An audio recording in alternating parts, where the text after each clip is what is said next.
মৰাণৰ এটা দুৰ্ভগীয়া পৰিয়াল।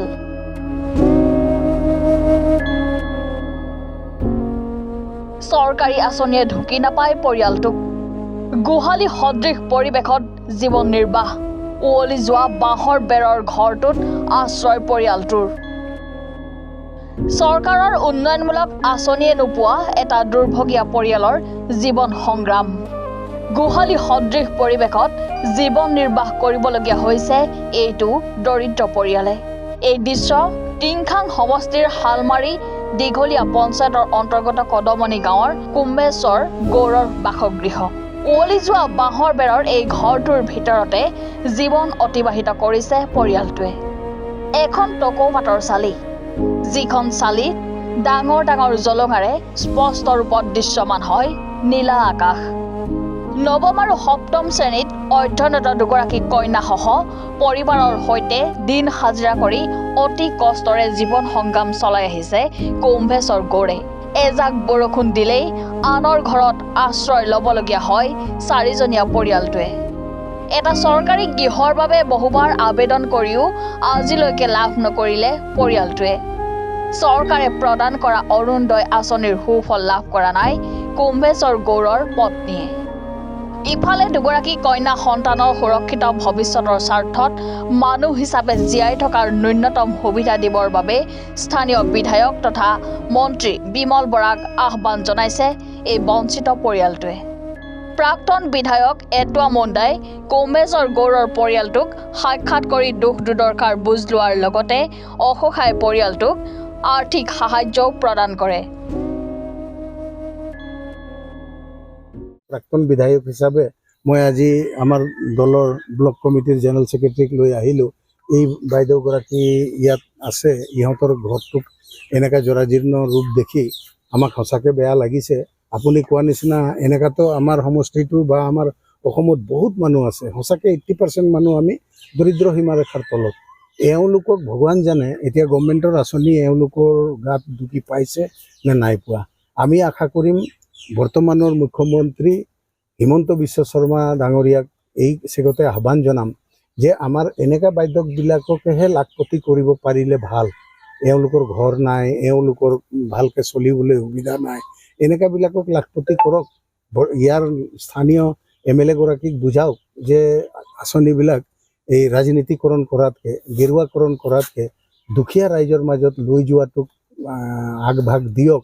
এই কথাটো কমচে কম ইয়াৰ MLA গৰাকীক বুজাওক। কেৱল ভোটৰ কাৰণে এই বেনিফিচিয়াৰী সৃষ্টি কৰি দলৰ স্বাৰ্থত বেনিফিচিয়াৰী বনোৱাতকৈ এই এনেকুৱা ধৰণৰ দুখীয়া পৰিয়ালৰ তাত তেওঁৰ গাঁও পঞ্চায়ত আছে, তেওঁৰ বহুত ৰকমৰ ৱৰ্কাৰ আছে, তেওঁলোকক লগাই এনেকুৱাবিলাকক সহায় কৰিব লাগে। চিফ মিনিষ্টাৰক, মন্ত্ৰী, বিধায়ক আৰু দলীয় কিছুমান কৰ্মীক ভালৰি লগাবলৈ গৈ তেওঁলোকে এনেকুৱা ধৰণৰবিলাকক বঞ্চিত কৰি যিবিলাকক তেওঁলোকে থাউকতে খবৰ দি দিলে মিটিঙত 10টা মানুহ লৈ যায়, থাউকতে তেওঁলোকৰ হৈ কিনে গাঁৱটোত প্ৰচাৰ কৰে। পাৰ্টিৰ স্বাৰ্থত প্ৰচাৰ কৰা মানুহবিলাকক তেওঁলোকে অগ্ৰাধিকাৰ দিয়ে, কিন্তু চৰকাৰী আঁচনিবিলাক পাৰ্টিৰ দলীয় কৰ্মকৰ্তাক অগ্ৰাধিকাৰ দিবলৈ কোনোদিনে কোৱা নাই। বোধহয় চিফ মিনিষ্টাৰো সেইটো নিবিচাৰে। দৰিদ্ৰ মানুহক সহায় সহযোগ কৰিবৰ কাৰণেহে আঁচনিবিলাক উলিয়াইছে। যথেষ্টখিনি আঁচনি আছে, ইমানখিনি আঁচনিৰ মাজত শেহতীয়াকৈ হ'লেও অৰুণোদয় আঁচনি আছে, লাখপতি আঁচনি বনাবলৈ বিচাৰিছে।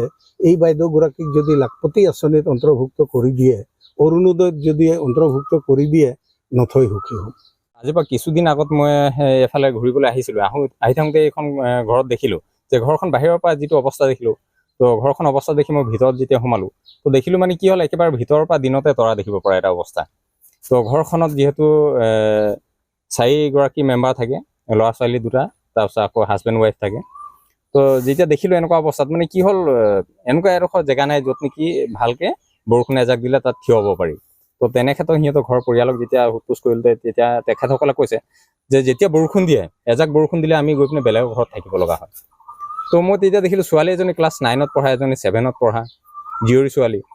আৰু অলপ দিন আগত আপোনাৰ সকলোৱে জানে যি ধৰণে ধাৰাসাৰ বৰষুণ পৰিছে, অৰ্থাৎ সেইকেইদিন সিহঁতে প্ৰত্যেক দিনাই সিহঁতে বৰষুণ দিলে বেলেগৰ ঘৰত থাকিব লগা হৈছিল।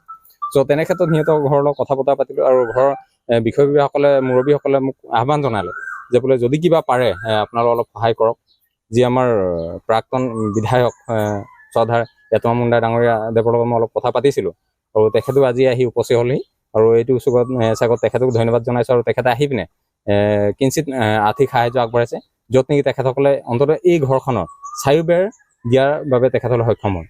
আৰু এইটো ক্ষেত্ৰত মই এটাই আহ্বান জনাব বিচাৰোঁ যে যিহেতু আমাৰ স্থানীয় বিধায়ক মহোদয় এগৰাকী জনপ্ৰিয় মন্ত্ৰী মহোদয় আছে, চ' আমাৰ গ্ৰাম্যাঞ্চলত এনেকুৱা ধৰণৰ বহুত গৃহ আছে যিবিলাক অলপ সূক্ষ্মভাৱে পৰ্যবেক্ষণ কৰাৰ প্ৰয়োজনীয়তা আছে।